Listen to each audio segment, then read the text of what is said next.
I can't do this. I want to commit suicide. To me, him not being in your life at all, I see that as a blessing. He said, Mom, you have raised me to be independent. What I was looking at was I was trying to find a father in the street. But if you're not level-headed, Yeah. it's going to mess you up. Right? Yeah. And then she said one thing to me. She said, "And jump into the river. I will take Daniel and look after him." I said, Mom, let me go and make my mistakes. And if I can't help myself, you'll be the first person I will come to.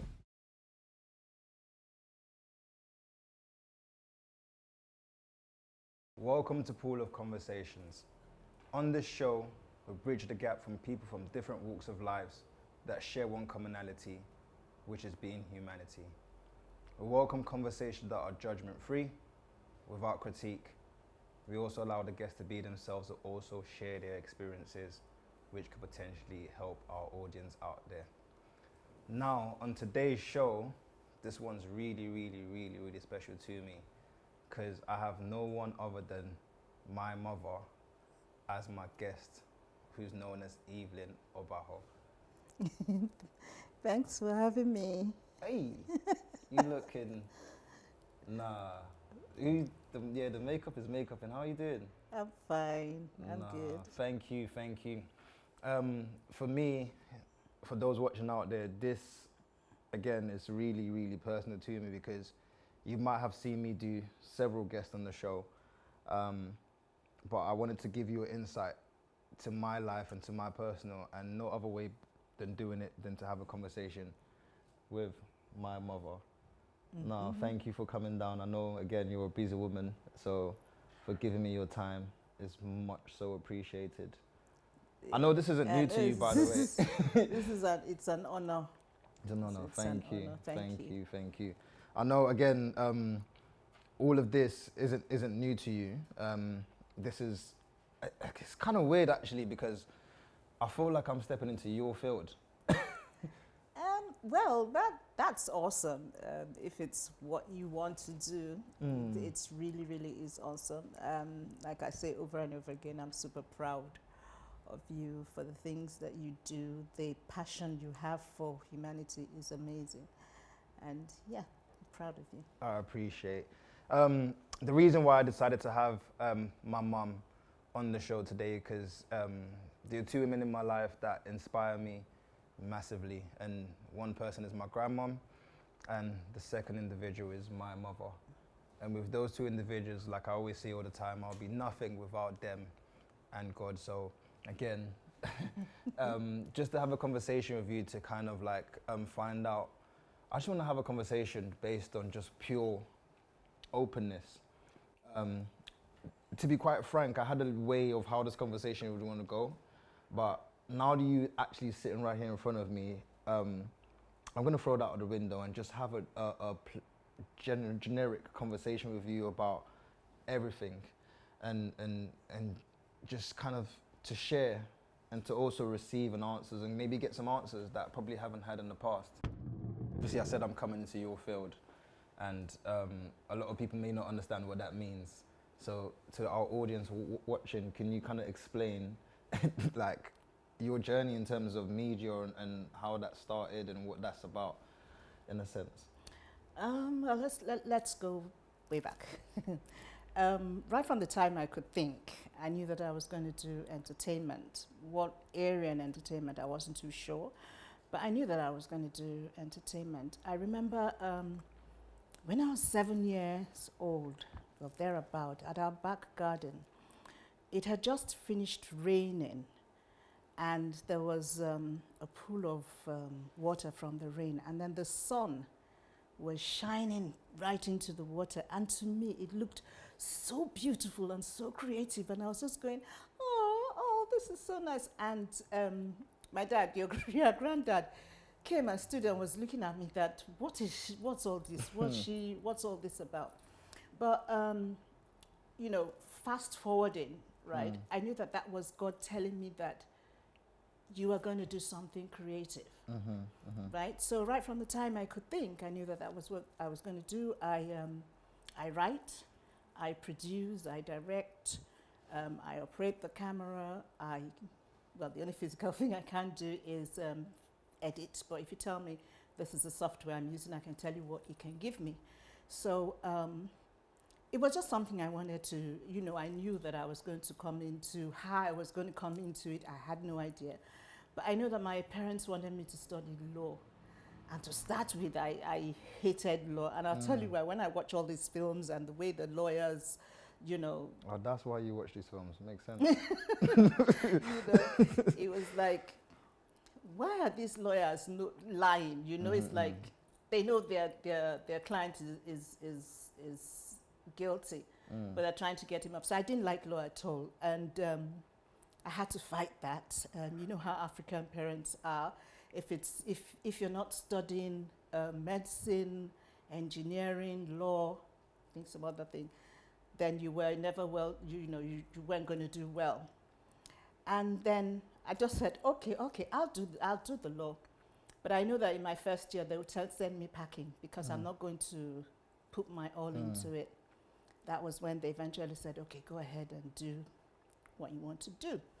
So I studied theatre arts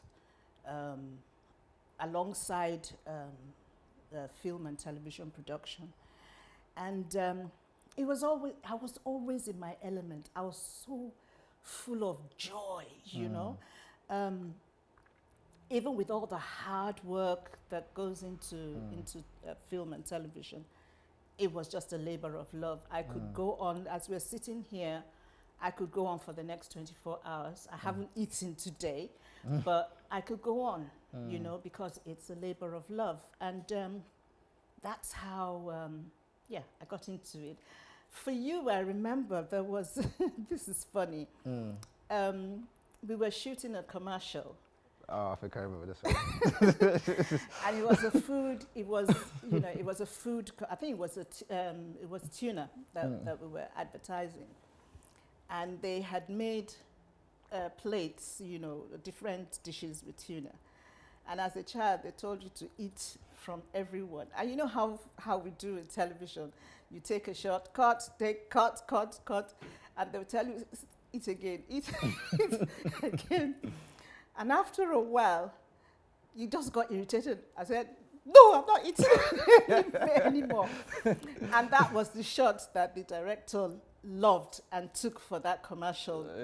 So it's, like you rightly said, you've had an inkling into it from a young age. I didn't even think that, you would think anything about it. Yeah, but yeah, that's neither did I, to be honest. Neither did I, because I just remember, you're probably aware of it, Ben TV had this show that used to, was it Ben TV or was it another channel, and used to play movies late at night. Yes. And I remember I used to go to work, and I just remember just waking up just to watch your TV late at night.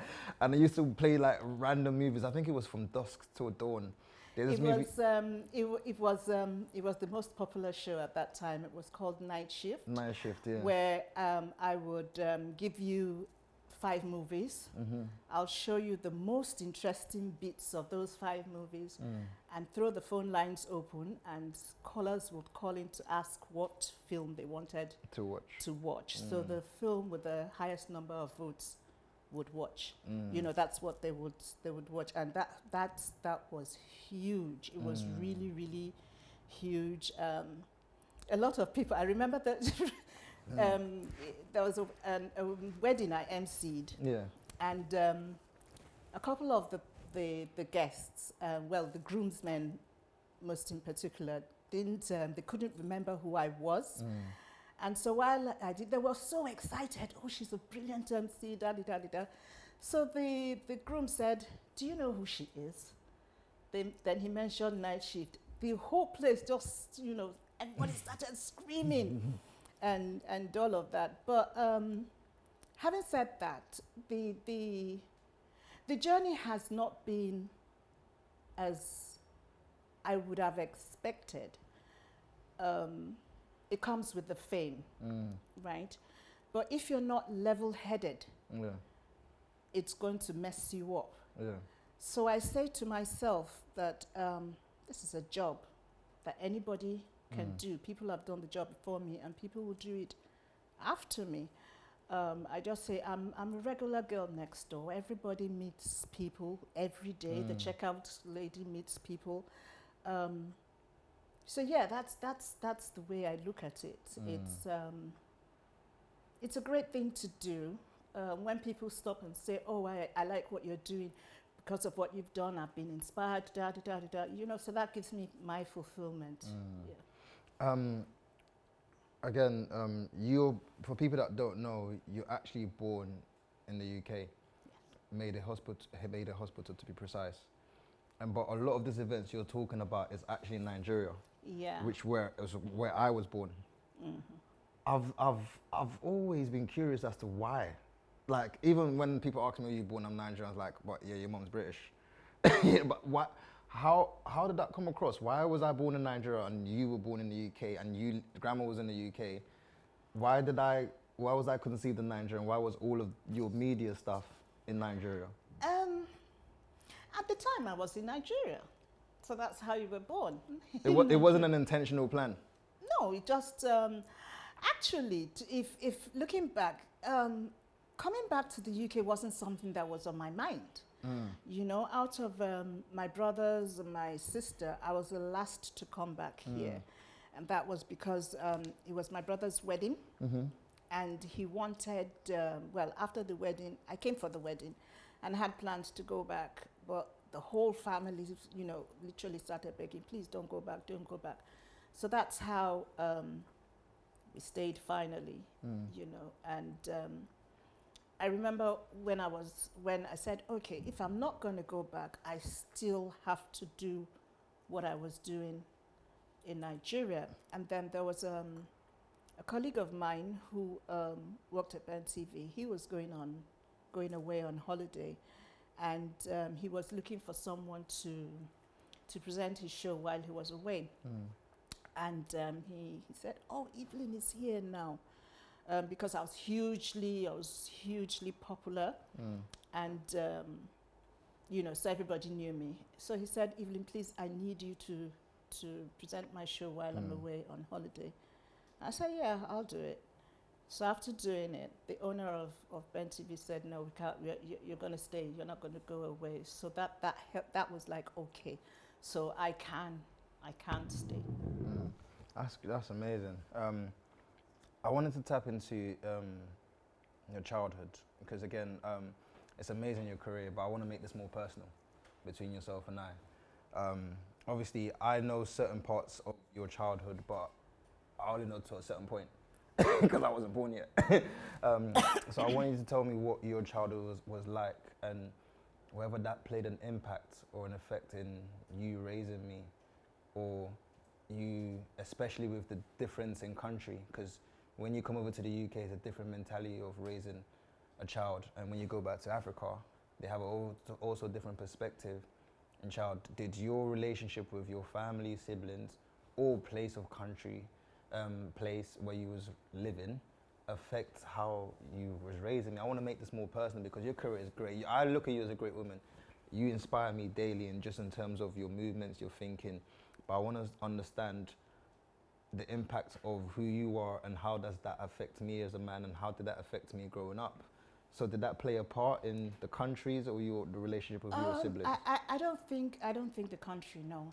It was more like growing up as a child, the only things I saw were my parents quarreling and fighting, you know, and I found it very negative.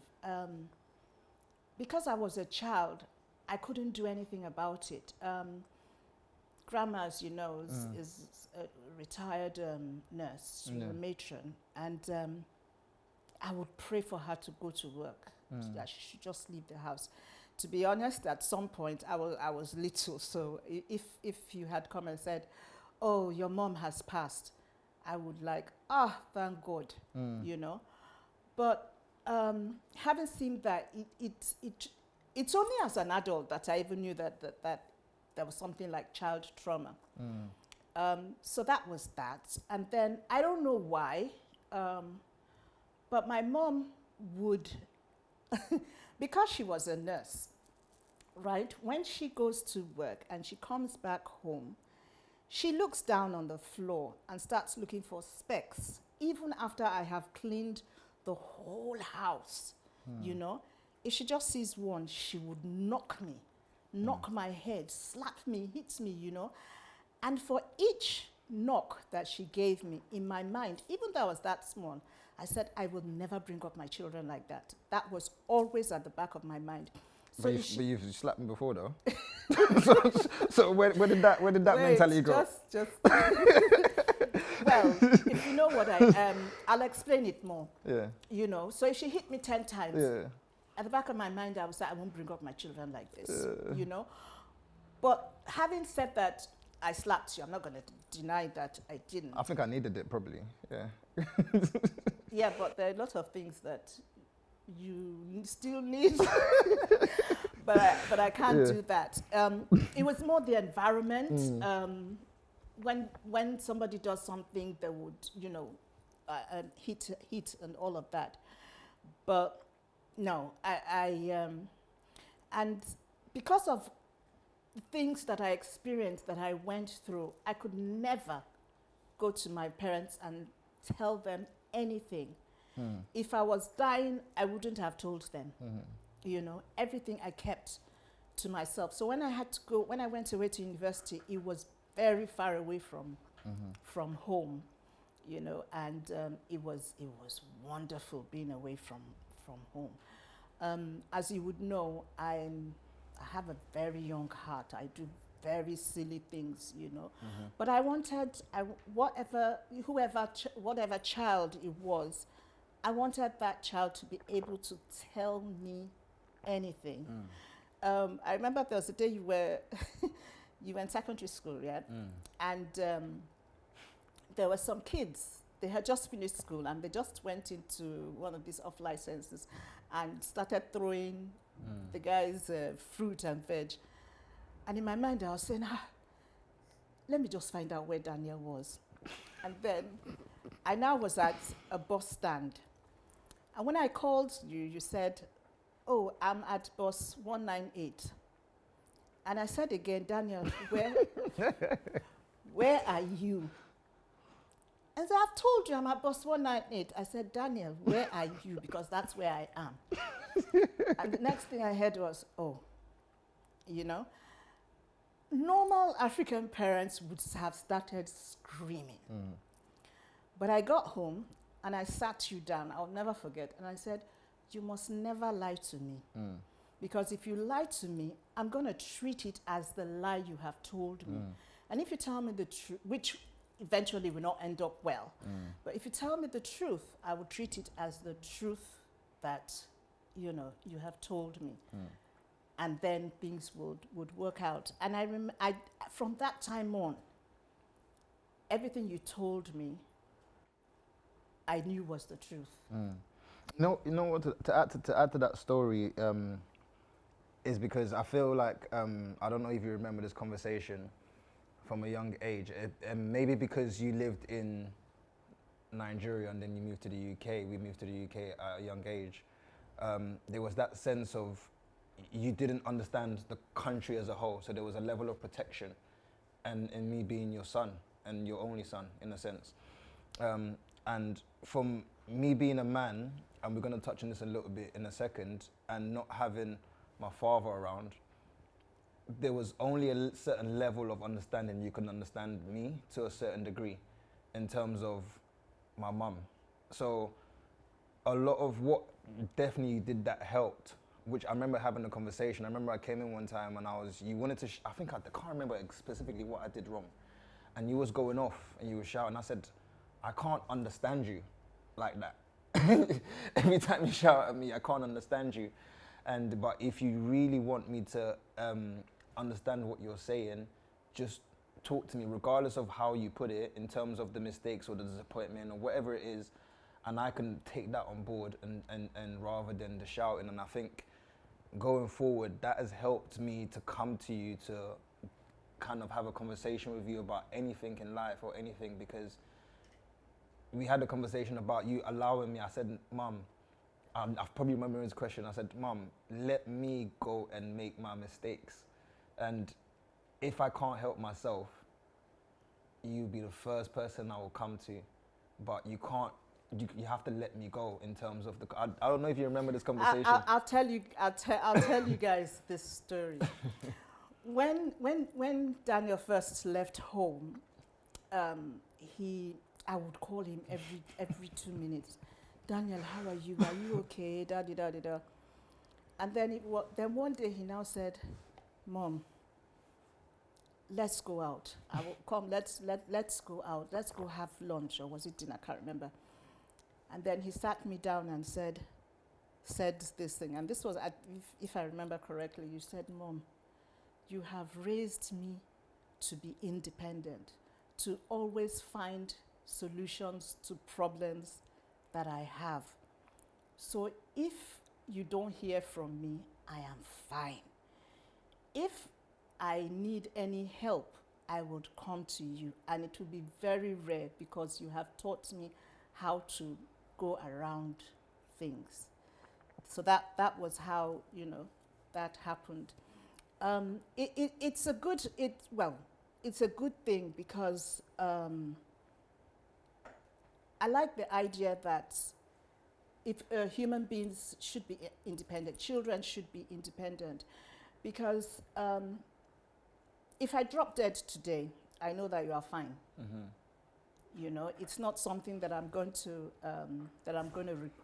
I would worry about, because I know that you'll be absolutely fine.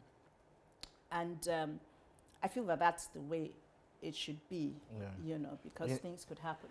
You know what's so crazy about that story? Even thinking about it now, whilst you're talking about it, it's been a blessing, but as an adult, I'm finding it that it can also be a curse in a way, because I find it very difficult right now to ask for assistance.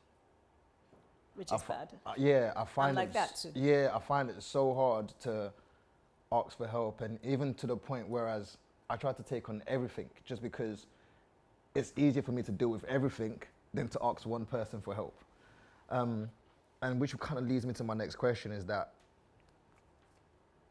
I don't know, because as you're aware, and I wanted to have a better understanding of this, and I don't think we've ever had this kind of conversation to this magnitude before. But again, you've done absolutely, and I look at you as an inspiration in terms of raising me.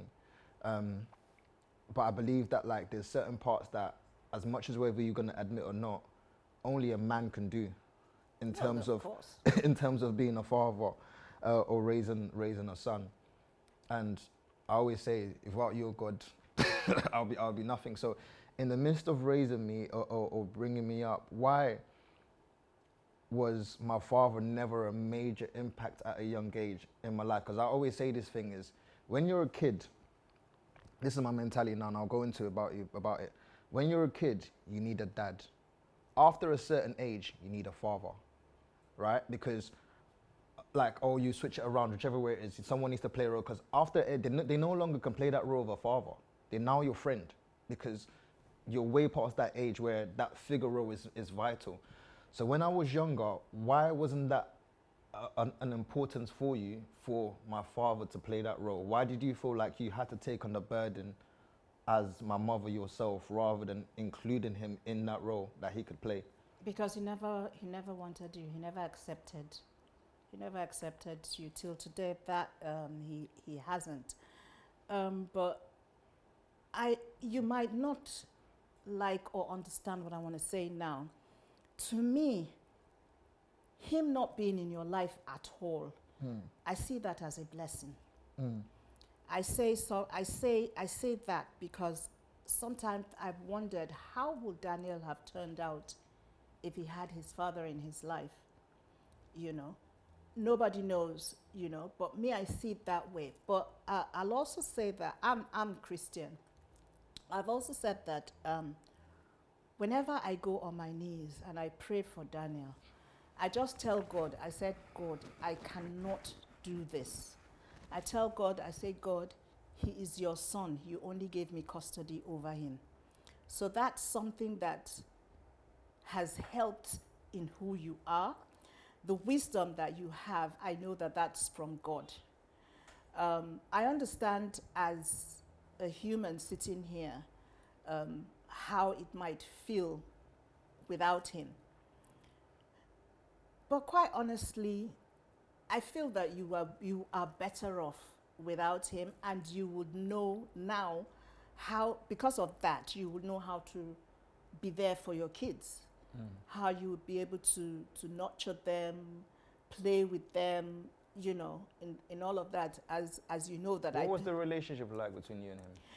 we were okay until it was time for us to get married, and then I fell pregnant, and that was when everything just. How did that situation occur? Because to be honest, I know parts of it, but not to the full degree of that story. How did that occur in terms of fell apart? What does that mean? Okay. As you ask me this question, if I had an answer, I would give you. I don't. Okay. So for 6 years after that happened, I was an extremely horrible person. I hated myself. When I see people smiling, I would wonder, why can this person smile and I can't? So I was really, really horrible. Even though when I have to be in front of the camera, I would be this lovely, pleasant human being. But within me, I know I hated myself. I don't have a reason why he did what he did, you know. But after a while, a friend of mine, her sister, you know, I was like, I can't do this. I want to commit suicide. And then she said one thing to me. She said, and jump into the river. I will take Daniel and look after him. So that hit me. And I sat up and I said, okay, I will do whatever I can within my human power and with the strength that God has given me to make sure that you are raised, and you're raised properly. So, you know. You know what's crazy about that story, and I don't think I've told you from this perspective before.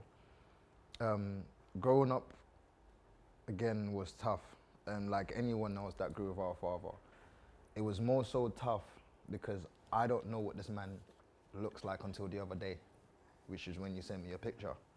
Like, and that as a child is very disturbing, and it's very, it's an uncertain answer, but I'm gonna tell you what kept me going and what made me maneuver through that situation. I don't think I've ever told you this before. Being a young child, when you're going, I used to do a lot of sleepovers, as you know, when I was younger, going to this person's house. But when you see them, you go there and it's like, oh, I'm going to my dad's, or, oh yeah, the dad's in the house, and I'm like, who the heck is my dad? Do you get what I mean?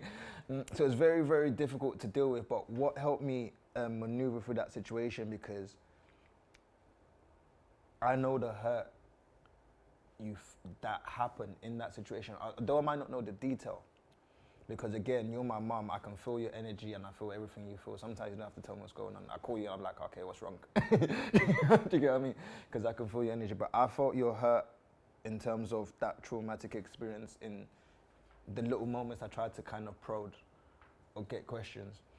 And for me, I didn't want to ask or pride, because you were more important than me ever knowing him. Your happiness and your happiness and your sanctity, or I don't even know what you want to call it, your state of mind was way more important than me actually having an acknowledgement of who he is. Because even if I did, in my head made sense that he might not even care. So why do I want to disturb your peace? Although you've always say it now out loud, laid the foundation that if I ever want to know, if I ever want to find out, if I want to know that I can come to you and ask me, you do whatever you want to do. But I just never came to you for that sheer same reason, that your happiness and your sanctity was more important to me than me even figuring out who this guy was, and that's what was my coping mechanism all these years until I got to a point where I didn't feel like I need to know him anymore. That I've now taught myself all the necessarily manly things. Up and up today, you're still gonna make mistakes, but enough to get on in the world, in a sense. But I don't think you ever no, that's the reason why that I've never asked that story, in a sense. In terms of like me being the only child, was that the reason why you didn't have any other kids? No, that was something that just happened, you know. I know I'm old now, but if a child comes along, I'll be so grateful, you know. But no, that wasn't. I just needed. It wasn't even. I wasn't even blaming him. I was just blaming myself, you know, trying to look for what's wrong with me, you know. Because it's a different thing if you know the reason why. It's easier to handle. But when you don't, you know, even till today as we speak, I don't know why. You know, but yeah, it's a learning curve. I guess that's one of the reasons why they call me a very strong woman, because I also know that my dad kicked me out of the house, and I remember 3 days in Christmas, we slept on the balcony, you as a baby, you know. But, and then, oh Lord, it's all those things gave me strength, you know. In my mind I was saying, this one called Daniel, he will be raised properly. And you know, it was like all the naysayers, the haters, you know, they will be put to shame. Because even among my friends, when you meet them, all they go is, wow, in this UK, you have a man like this, you have a son like this, you know, and they tell me, Evelyn, well done. And I said, no, it's not me, it's God. Because I know that on my own, where would I want to start from? You know, because sometimes you can really drive me up the wall, man. It was like, why won't he listen? These are little things, you know. I remember there was a girl that came to the house, right? And she had traveled all the way from North London, I think. She came to the house, and then when she was going home, you just saw her to the front door.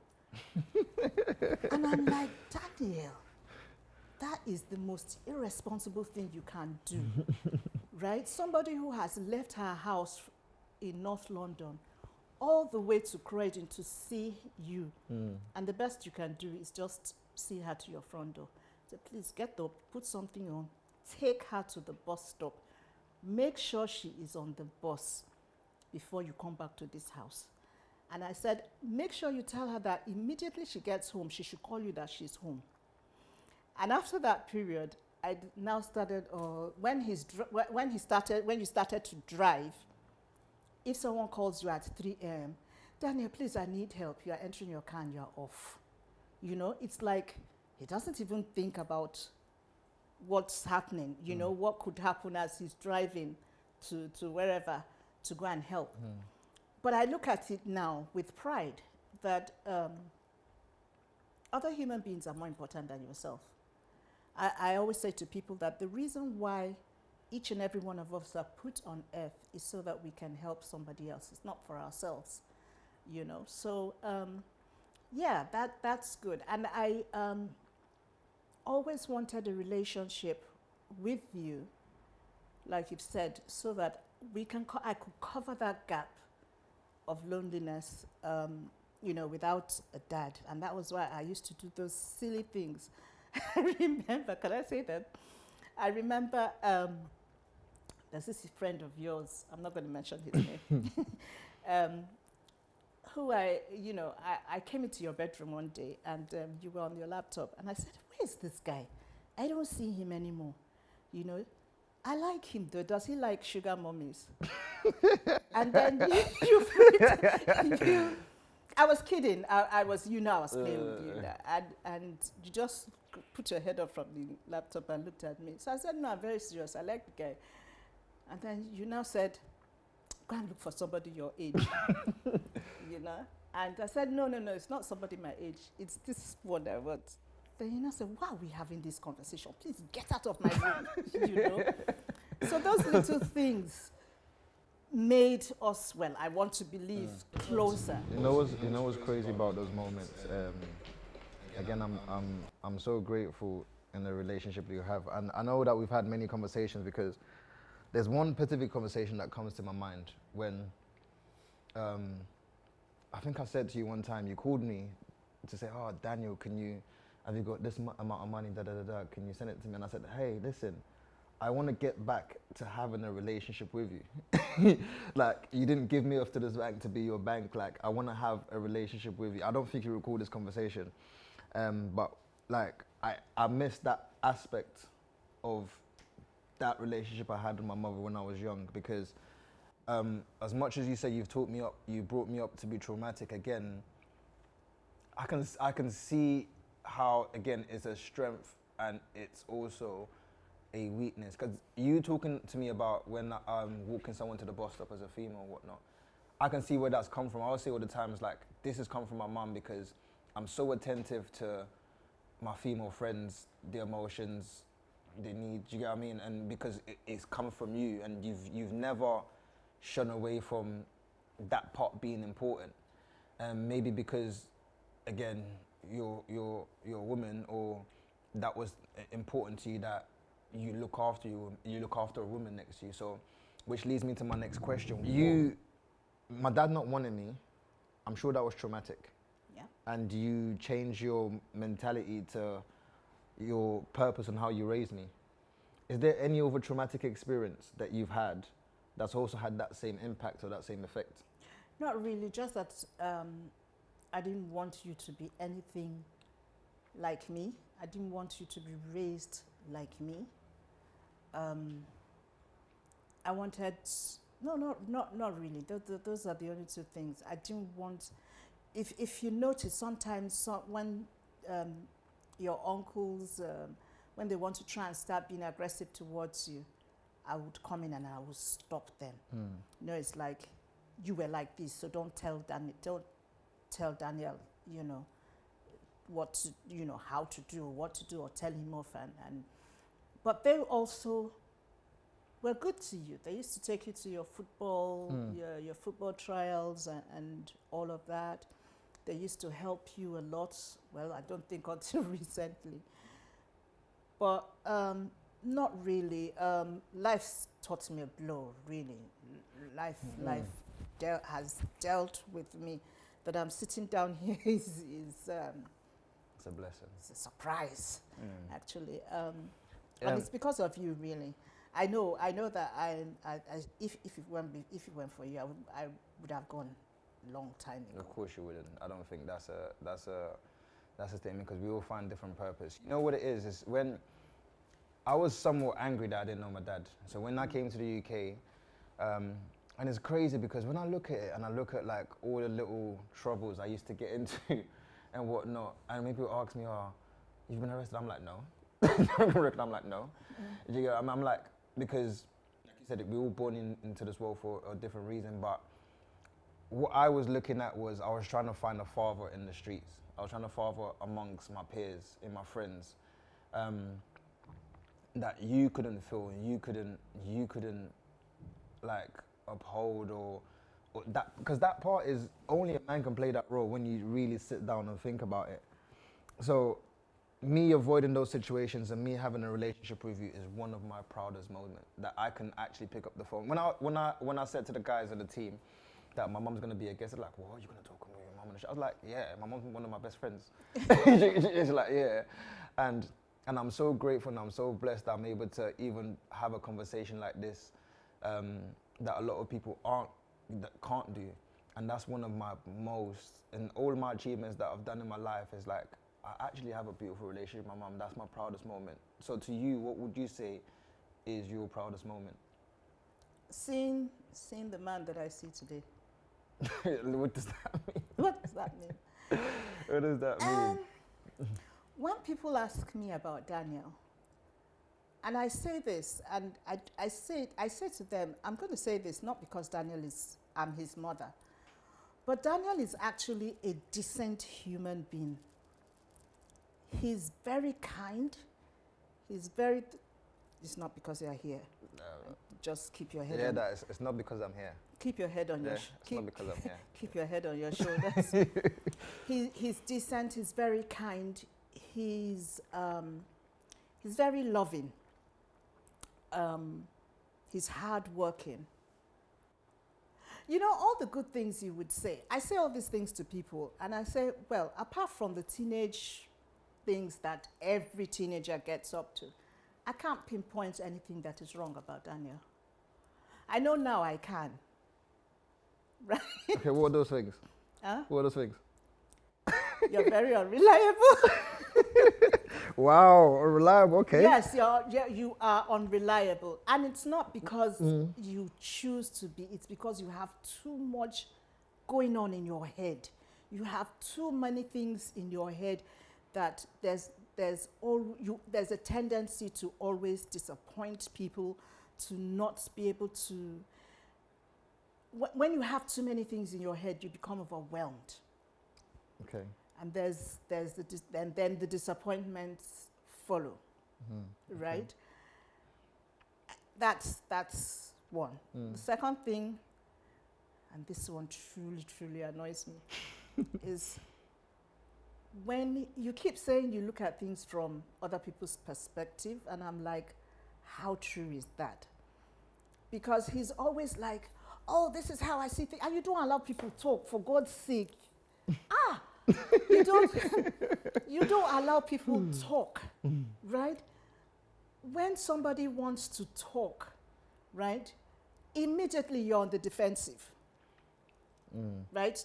You now want to start to explain, I'm not asking you, just listen to what I have to say, and for God's sake, do something for once in your life the way I want it done, you know? Yeah, for now, those are the... I thought you had a list. I thought there was nothing. No, but those things are true, and those are some weaknesses of mine that I am actively like learning. And I even said that to someone the other day. And while I've said that, let me say what my own major weakness is, which I struggle with when it comes to you, is I don't think there's anybody more impatient than me in this world. Okay. I'm very impatient. Even when it comes to human beings, I just want things to be done and, okay, this is done and dusted. Let's get over it. You know what's so crazy? I have that same thing. So I was literally talking to one of the guys on the team today. Is like, I even said today, because I'm someone that you taught me to never accept something, a weakness, for what it is. That even though you have a weakness, acknowledge it and try to improve on it. And I said to one of the guys on the team today, is like, I've actually noticed that, like, when I get frustrated, I'm not very nice when I talk to people. No. Like I actually noticed that this week, and that's because I've had several conversations with people, and not a fault to their own. I've been frustrated, and I've just not handled it in the best possible way that I should handle it. And that probably comes from what you just said right now, that you're the one. Because for me, I've always said to you, I don't care about how we got there. I just want solution. That's what I want. So when someone's going down a long road of what the problem is, it really, really gets me impatient. I think that's where I get my impatientness or my frustration. I just need straight to the point. I don't need the extra bits on how we got there. So it's good that we can both sit here today and I can say certain things that are vulnerable. And one thing I want to take out this conversation is a lot more clarity as to, again, what's my biggest thing, because a lot of the time I always think it's crazy, because as much as I want a close-knit, my idea of success is coming into my house, walking in my house, seeing my missus and seeing my kids and being able to picture them in the same household. And that probably comes from me not knowing my dad. But at the same time, I fear that, like, sometimes I display, because I want it so badly, I display emotions that refrains from that. So for example, I want it to be so perfect in that picture of what it looks like that I'm not leaving a chance to the world or life to just play out the way it needs to play out.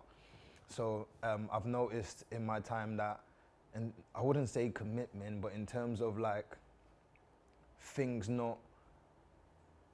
me not seeing the full picture, I refrain from committing to it. Do you get what I mean? Or putting myself at ease to it. So in this conversation, is like I'm so happy that we're able to have a conversation about that aspect of things, because that's one of the biggest things I deal with every day, really, to be honest, because I think that's why I pour out love to my friends' kids, the younger ones around me, because a lot of the time I always say that I've never had anyone that physically it was invested in my growth or in my future. I've had to invest, apart from just like a male figure, I've had to invest in myself in relation to that side of things. So you've given me some sort of clarity, and I hope I've also given you, because you probably think, why does this guy never ask me about his dad, or whatever the case may be. But that's the reason why, because I care more for your sanity and your peace than me knowing. Because really, the reality of it is that if I get to know my dad now, even if we know him and me, we sit down, all he can be to me is a friend. It can't be anything more than that. Because the stage for him of being my father is long gone. So for me, I have enough friends as it is, than for me to add someone that potentially isn't interested in being my friend. And that's the main reason why I ask. So going on to the final question, or the next question, should I say, is what would you say a fun fact is about yourself is, from everything you've said today, or even something that you haven't said, and for somebody else, or like a single parent who has had to deal with the adversities that you've had, or the hurdles or the traumas that you've had, what would be your advice to a single parent, whether raising a son or raising a young queen? What would you give to them for them to maybe find it easier in the journey that they face? Well, it depends on what the parent wants, what the single parent wants for their kids. But from my perspective, parents, the first thing they have to do is listen. They must listen to their kids. That's very, very important. Sorry, I'm having to bring this up, but a lot of the knife crime, black on black crime, all of that happens in this country today is because parents, guardians are not listening. It's because they don't listen that the young ones go out to look for who would listen to them. And the people they go out to meet are their peers who do not give good advice, right? To be a parent is a huge responsibility because you are just passing down from one generation to the other. Look at how the world is. Everything is messed up. Everything. And it's because we have single mothers giving birth to kids, single children, single girls giving birth to kids. No father figure, right? They can't even look after themselves, not to talk of looking after, someone else. So if we're listening to what the children are saying, then that would, genuinely listen. That there's a difference, and I say this a lot. I know we have to go soon, but I say it a lot. There's a difference between listening and hearing. Okay, elaborate. You can hear what someone is saying, like I'm talking now. You can hear me. But listening is getting into the depth of what that person is saying, right? Why is this person saying this thing? Oh, this is this person's perspective of whatever issue it is, right? You are listening. You take that away, right? And go and digest it. And then you will begin to see from the child's perspective, what the child is talking about, what the child is thinking, what the child wants, right? But when you hear what the child is saying, you either tell him, go away, you are a child, you know, or you hear parents say, I know I've teased you with that. I'm your mother, I can do whatever I want, I can say whatever, you know, I want. Yeah. Those things are hearing. Yeah, let me stop there. No, it's amazing. No, I just want to, again, I'm so grateful. I'm so grateful for you in my life as my mother, and I wouldn't pick anybody else to be my mother because, again, I say you're my best friend. You're one of my best friends that I have, and I'm so grateful that regardless of the trauma, like I said, it's so crazy because I believe trauma is meant for that person. It sounds crazy me saying it. So when something happens to one of my friends, my first thing I say is, it sounds mad, but you are actually meant to go through this, not me. Because it's meant to mold you for something. So the traumas you've had and the experiences you've had and your journeys you've had has brought us to this point where I have a beautiful mother who listens, who is talented, who is brilliant, who is amazing, who I feel like is a queen, nothing less than, and I'm grateful that God has given you custody over me in terms of the journey and as a friend.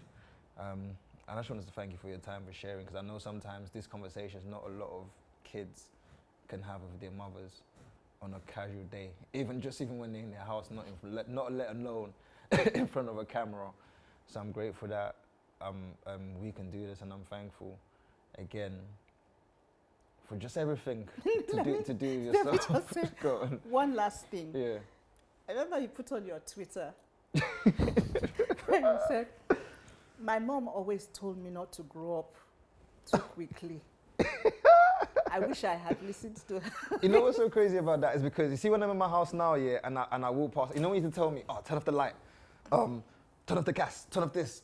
I was thinking, what's wrong with this woman? Why is she on one, bro? Like, why is she on one? And now in my own house, yeah, there's no door. There's no room I walk into. But you know mine is a problem. I have OCD. So. I know, but it's helped, but I understand why now. You know, sometimes when you're younger, you get told certain things, but you don't listen. But as you grow up, you get to have a better understanding of why. And regardless of my experiences, of whether I turn to the streets or my friends, you always left the room to listen and to try and understand, which is what you were just highlighting here, which made me be more forthcoming to you rather than you having to approach me in terms of my problems. So I just wanted to thank you, and before we let you go, I've got a game for both of us to play. Now, I'm sure you do very well. I hope you do very well. I'm rubbish. Otherwise, I'm completely rubbish. You can't come in for 2 days. I'm joking. But the game is called How Well Do You Know? How do we know each other? So we've got a series of questions, and you've got some cards on your table, and it's labeled A, B, C, D. So our producer over there is going to ask a series of questions to both of us, and then we get a multiple choice answer, and then all we have to do is think of what the best answer fits the question. You with me? Okay. All right. So now I'll be asking you guys some questions, and the first question is from Mum. Does Daniel prefer A, watching football, or B, playing football?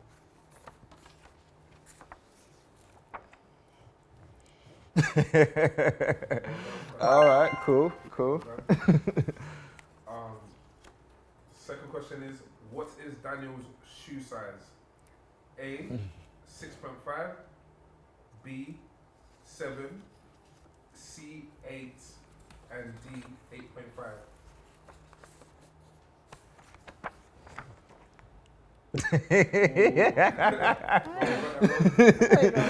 The correct answer is C.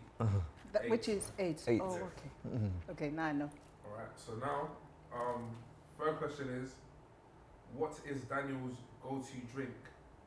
A, pina colada, B, Mai Tai, or C, Long Island iced tea? Say again. So A, pina colada, B, Mai Tai, or C, Long Island iced tea? I'm not sure about this, but... Correct, so the answer is A, pina colada. So now, the next question is, how tall is Daniel? I'm a giant.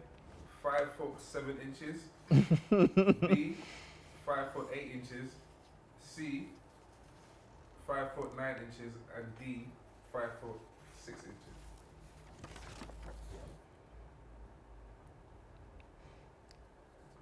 So the correct, well, Daniel says it's 5'8".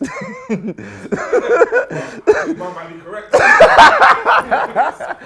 what was that? 5'7". You think I'm 5'7"? Yes. No, how can you tell me? No, you're 5'7". What do you mean? I'm 5'8". When was the last time you... When was? How do you know? How can you tell me?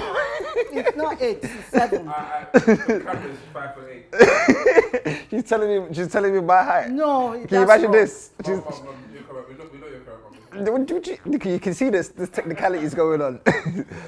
Okay, so now, next question is, what gives Daniel the ick? A, entitlement, B, lack of common sense, or C, laziness?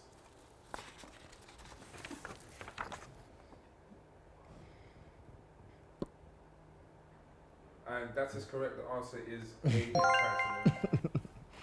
Now for the last question, what is Daniel's favourite season? A, winter, B, spring, C, summer, or D, autumn? Bloody heck. I don't even know. You know, if I were to pick, ooh. If I were to Say pick, them again? yeah, say them So again, that's please. A, winter, B, spring, What do I like better? C, summer, or D, autumn? Let's see what's on. And that is correct, Mum. That's an easy one, though, guys. Throw in a wild card question in there. Let's see. Let's see. He can't stand the winter. He hates it with a passion. What's your mum's favourite colour? A, blue, B, purple, C, red, and D, yellow. Ah, it's out of 2. I gotta go for this. Correct. Well done. See? No, But nah, see, I told you. he guessed. He doesn't I guess know. it's out of 2. It's out of blue. It's out of purple and yellow.